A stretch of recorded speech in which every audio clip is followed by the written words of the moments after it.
Just to continue to expand outside of, I primarily dealt with the run game and protections, and so now I have to be more involved in the perimeter passing game.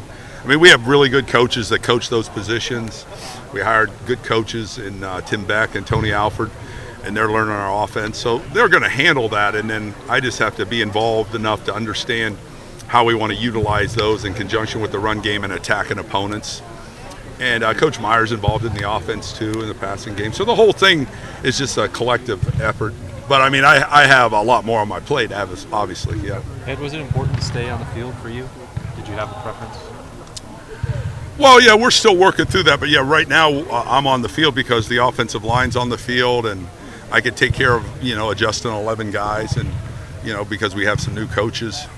Coach and I are real comfortable down there. It's been a pretty good deal for 3 years where he and I are on the sideline and we talk and make our adjustments. So, yeah, we'll be good with that. That's I knew that was the way we wanted to go, and I mean, I don't see that changing.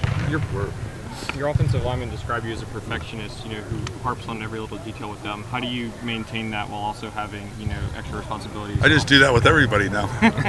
No, I mean, that's how you get good. If you grade it out at 75%, then we want to grade out at 80. If you grade out at 80, then we're trying to get to 85. If you grade out at 85, we're trying to get to 90. And now, is it realistic to be perfect in football? You can't be perfect, but we have a bar that's set high. We have high expectations. We expect guys to be focused, locked in, know their job, and do it really well. And so my thing now is to make sure that mentality that we had with our offensive line permeates to all the positions, which we've always had that. It's just I got to continue to carry that banner. And so when I see things that I don't like a receiver doing or a running back or a quarterback doing, now I can step in and say, hey, I'd like to see this a little better, or we need to do this a little bit this way, and so forth. So, I mean, just another voice and another set of eyes. Where Tom did that last year, I've got to pick up the slack on some of that this year. What did you take away from your previous stint as offensive coordinator at Army in Kansas? I love it. It's exciting. It's why I coach football. I mean, it's the reason that I've dedicated my whole life to this is because I love the entire picture, the entire thing. I love run game, passing game, perimeter, just all positions. I'm really into all of them. I played a lot of different positions when I was in college and high school. I coached a lot of different positions, so I'm just into the big picture of football and how it all comes together. How can you put your imprint on this offense, seeing that there's so many other coaches that are helping out? How do you put your imprint and your philosophy into this offense now? Well, you have to be careful with that. It's not my offense. It's Coach Meyer and Ohio State's offense. My job is to make sure that we continue to operate at a high level and then to enhance the offense as we move forward. So I'm not going to try to do anything other than continue to carry the banner of execution. I mean, we're based on toughness, execution, fundamentals. We want to continue to do that. We want to continue to find out who our playmakers are, and all within the confines of Coach Meyer, and he sets the tone for that. So he's in a lot of offensive meetings. So I'm not going to steer this thing in a different direction. I'm going to steer it down the path that he wants, which has been a real successful path. And my thing is just, I guess, my deal is always like perfection and toughness will be the two things that I've always harped on, and we'll continue to do that. Where did this offense go that it hadn't gone yet, Ed, meaning from an attack standpoint? Well, we just have to evaluate. I mean, that's what spring ball is for. And, the thing about spring ball is you're starting over. This season, nothing we did last season will win us any games this year. What we do this year and how we prepare and how we develop our players will determine how successful we are. So, where can it go? With the amount of talent we have back and the amount of playmakers we have, if we execute well, if we're physically tough and we take care of the football, we can do good things on offense. We expect to be a good offensive team, and the pieces are there. We just have to start from scratch and rebuild and put it back together again, and that's what spring's for. Do you like, number one, what are the requirements to become a slob, and do you like what you see in the potential of new slobs? Well, yeah, I like Jamarco Jones and his progress. He's making great progress. I like Marcellus and the progress that he's making.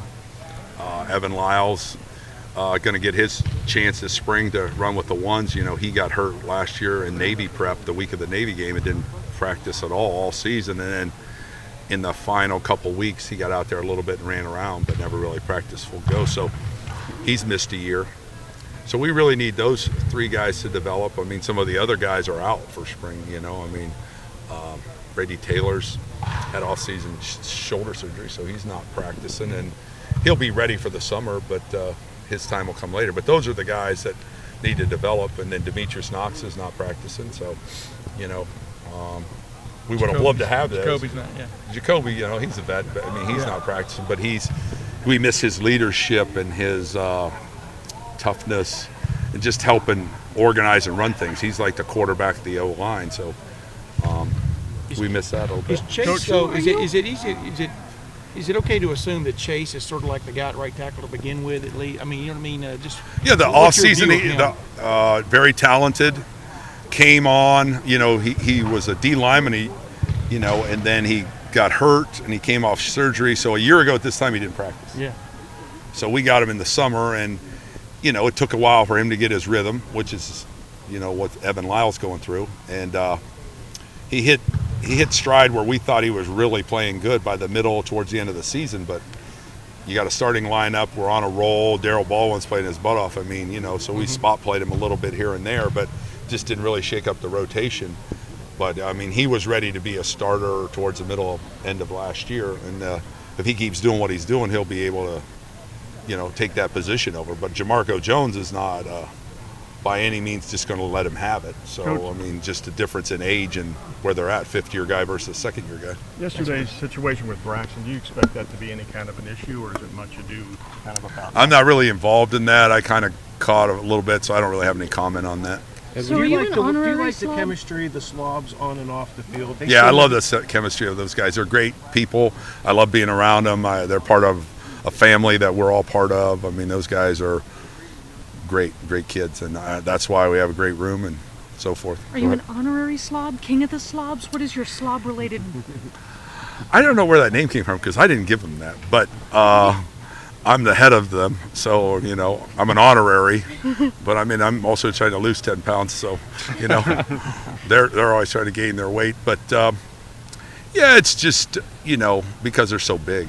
I mean, they're human garbage disposals. I mean, they eat 8,000 calories a day, and they look pretty good doing it. So, I mean, if I keep up with them, you have to get 4X for me. How do you describe the quarterback situation? Is it a good problem to have when you have JT and Cardale? Yeah, it's a great problem to have. I mean, it's one of those ones that will take care of itself down the road. Right now, it's just watch Cardale grow and develop and get better, and those other guys are doing what they can do to continue to grow and develop and get better, and we'll, you know, have to figure that out when the time comes, but it's not right now. Yeah, I guess you had Curtis Samuel running some at wide. Yeah, well, he's a guy we're trying to evaluate as a playmaker. We think he's got very talented, and, you know, you got to get your playmakers on the field. So he has good hands. He can run routes. So his role could be a lot of different places. So we're just trying to figure out how he can help this offense as a playmaker. Yeah, do you allow yourself in the spring to think about who's coming in the fall that's not here? I mean, do you ever envision them in the offense? Sometimes, a little bit. Yeah. But you have to do that with, you know, calculated risk, because for every freshman you think is going to come in and help you, you know, you're wrong probably 60% of the time. And so you can't count on those guys. I mean, who we got out here right now on this team or who we're counting on, and then if a couple of those freshmen can come in and add some depth and become playmakers. Yeah, and you just never know how their transition, how they respond. They're talented dudes, so some of them may be able to do it, but it's hard to predict, you know. And when you go from Fragel, Decker, Baldwin, it seems like every year right tackle is just the position we're talking about. Is that coincidence or a point of pride that you're plugging in a guy every year and they're both? Yeah.